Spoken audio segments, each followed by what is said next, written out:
രണ്ട്, ഇംബെക്സ് നമുക്ക് 2 air fryer അയച്ചു തന്നിട്ടുണ്ട്. ഇതിലൊരെണ്ണം നിങ്ങൾക്കുള്ളതാണ് കേട്ടോ. ഇതുകൂടാതെ ഒട്ടനവധി ഓണസമ്മാനങ്ങൾ ഇംബെക്സ് നിങ്ങൾക്കായി കരുതിയിട്ടുണ്ട്. അതിനെപ്പറ്റിയുള്ള കൂടുതൽ വിവരങ്ങൾ ഞാൻ കമൻറ്റ് ബോക്സിൽ ഇട്ടേക്കാം.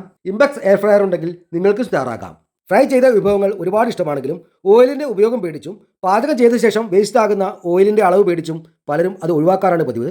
അതിന് ഒരു പരിഹാരം തന്നെയാണ് എയർ ഫ്രയർ. ഇതിൽ മീൻ പൊരിച്ചെടുക്കാനും നല്ല രുചിയോടെ തന്നെ ചിക്കൻ ഗ്രിൽ ചെയ്തെടുക്കാനും കുട്ടികൾക്ക് ഒരുപാട് ഇഷ്ടമുള്ള ഫ്രഞ്ച് ഫ്രൈസ് ഉണ്ടാക്കാനും പറ്റുമെന്ന് മാത്രമല്ല ചെറിയ കേക്ക് പോലും നമുക്കിതിൽ ബേക്ക് ചെയ്തെടുക്കാൻ പറ്റും. ഇംബെക്സ് DS45 എന്ന ഈ മോഡലിൻ്റെ പ്രത്യേകതകളാണ് ഞാൻ കണ്ടത്. വലിയ ട്രേ, അകത്തെ കുക്കിംഗ് പുറത്ത് കാണാവുന്ന സീത്രൂ വിൻഡോ, ഇതിൻ്റെ സ്മാർട്ട് ടച്ച് കൺട്രോൾ പാനലിൽ 10 പ്രീസെറ്റ് മെനു കൊടുത്തിട്ടുണ്ട് എന്ന് മാത്രമല്ല ടെമ്പറേച്ചറും ടൈമും നമുക്ക് മാനുവലായി തന്നെ കൺട്രോൾ ചെയ്യാൻ പറ്റും. കൂടാതെ 2 വർഷത്തെ ഹോം സർവീസ് വാറണ്ടിയും കമ്പനി വാഗ്ദാനം ചെയ്യുന്നുണ്ട്. ഇംബെക്സ് എയർ ഫ്രയർ ഓണസമ്മാനമായി കിട്ടാൻ നിങ്ങൾ ചെയ്യേണ്ടത് ഇത്രമാത്രം: നമ്മുടെ ചാനൽ ഒന്ന് സബ്സ്ക്രൈബ് ചെയ്യുക, ഈ വീഡിയോ ഒന്ന് ഷെയർ ചെയ്യുക, ഈ വീഡിയോയ്ക്ക് താഴെ നിങ്ങൾക്ക് എത്ര കമൻറ്റ് ചെയ്യാമോ അത്രയും കമൻറ്റ് ചെയ്യുക. ഈ എയർ ഫ്രയർ നിങ്ങൾക്കുള്ളതാണ്.